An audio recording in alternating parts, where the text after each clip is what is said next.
Hello అందరికీ welcome back to Dolly dumplings. ఇవాళ video వచ్చేసి ఇన్స్టెంట్గా లడ్డూని తినాలనిపించినప్పుడు కానీ లేదా దేవుడికి నైవేద్యంగా పెట్టాలనుకున్నప్పుడు కానీ ఓసారి గోధుమ రవ్వతో లడ్డూని ట్రై చేసి చూడండి. టేస్ట్ చాలా చాలా బాగుంటుందండి. అలాగే చాలా సింపుల్గా ఈజీగా చేసేసుకోవచ్చు.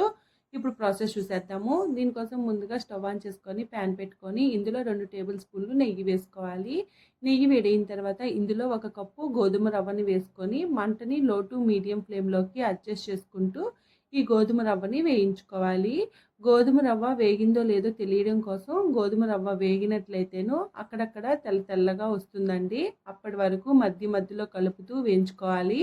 మంటనైతే హై ఫ్లేమ్లో పెట్టి వేయించుకోకూడదండి. మంటని మీడియం టు లో ఫ్లేమ్లో పెట్టుకొని వేయించుకోవాలి. చూడండి, ఈ విధంగా వేగిన తర్వాత దీన్ని పక్క పెట్టుకొని ఇదే స్టవ్ మీద మరో ప్యాన్ పెట్టుకొని ఇందులో 1 కప్పు గోధుమ రవ్వకి 3 కప్పులు వాటర్ని వేసుకొని వాటర్ బాగా మరిగిన తర్వాత ఇప్పుడు ఇందులో మనం ముందుగా వేయించి పెట్టుకున్న గోధుమ రవ్వని వేసుకొని మంటని మీడియం టు లో ఫ్లేమ్లోకి అడ్జస్ట్ చేసుకుంటూ ఈ గోధుమ రవ్వని మధ్యలో కలుపుతూ ఉడికించుకోవాలి.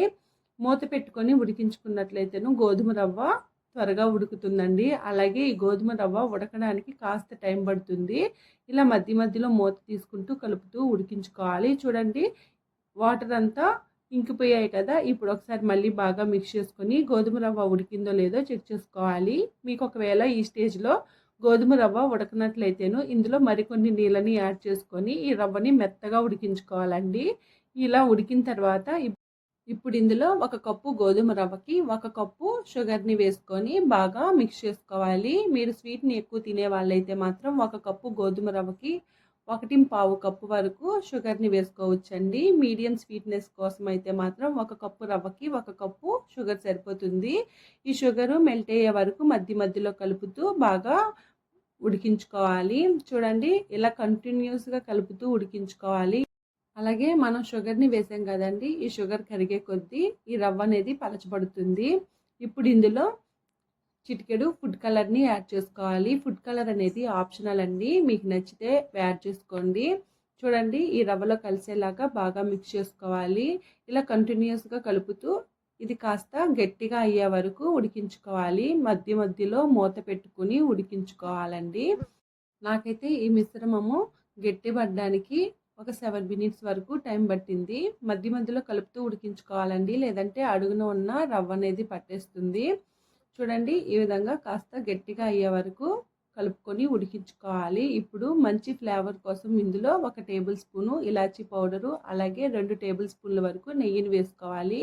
ఇందులో నెయ్యి ఎంత ఎక్కువ వేసుకుంటే అంత టేస్టీగా ఉంటుందండి. నేనైతే 2 టేబుల్ స్పూన్లే వేశాను, మీకు ఇంకా ఎక్కువ కావాలన్నా వేసుకోవచ్చు. ఇదంతా బాగా మిక్స్ అయ్యేలాగా కలుపుకోవాలి.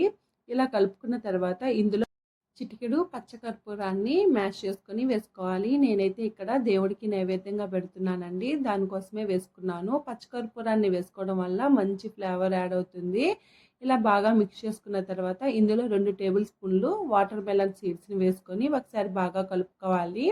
ఇలా కలుపుకున్న తర్వాత స్టవ్ ఆఫ్ చేసేసుకొని కాస్త సైడ్గా మూత పెట్టుకోవాలండి. చూడండి, ఈ విధంగా గ్యాప్ ఇచ్చి మూత పెట్టుకోవాలి. ఇలా పెట్టుకోవడం వల్ల ఈ రవ్వ మిశ్రమం అనేది త్వరగా చల్లారుతుంది.